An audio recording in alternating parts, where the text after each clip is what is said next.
In the late 1800s, factories roared with the noise of progress. Steam engines powered machinery that wove, pressed, and shaped the modern world. But in those industrial halls, women were often invisible, restricted to low-wage labor, denied recognition for their ideas.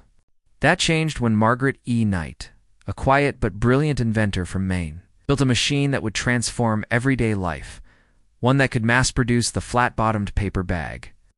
Her story is one of genius, determination, and the courage to stand up to the era's sexism and win. Knight's fascination with invention began early. Born in 1838, she grew up in a working-class family and had little formal education. As a child, she preferred tools to toys, building kites, sleds, and mechanical toys for her brothers. At age 12, while working in a textile mill, she witnessed a horrific accident when a machine malfunctioned and injured a worker. That moment shaped her forever. She soon devised a safety mechanism that automatically stopped a loom when a thread broke, an invention years ahead of its time. By her 20s, Knight was working at the Columbia Paper Bag Company in Massachusetts. At the time, paper bags were flimsy envelopes, flat with no base. They could carry little weight and were useless for groceries or bulky goods. Workers had to fold and glue each one by hand, an exhausting process. Knight saw a problem and, more importantly, a solution. She designed a machine that automatically folded, glued, and pressed paper into flat-bottomed bags, sturdy enough to stand upright and hold heavy items.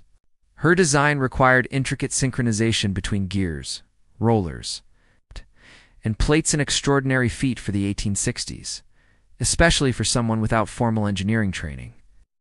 Knight built a wooden prototype, then hired a machinist to create a working iron model.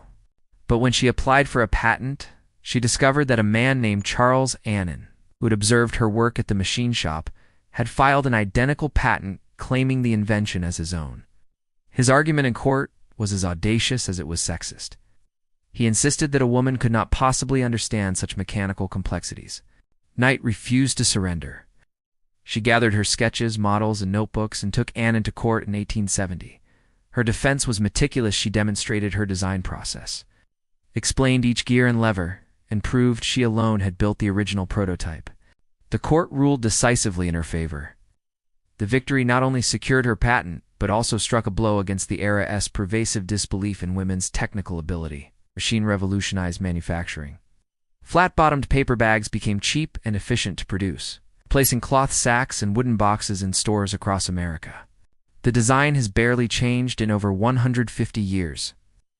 Knight went on to found her own company, the Eastern Paper Bag Company, and received over 24 patents in her lifetime, including devices for shoe manufacturing and rotary engines. Despite her success, Knight never sought fame. She saw invention as a craft, not a crusade. Yet her story remains a powerful symbol of perseverance, the tale of a woman who, in an age of steel and prejudice, refused to be erased from her own creation.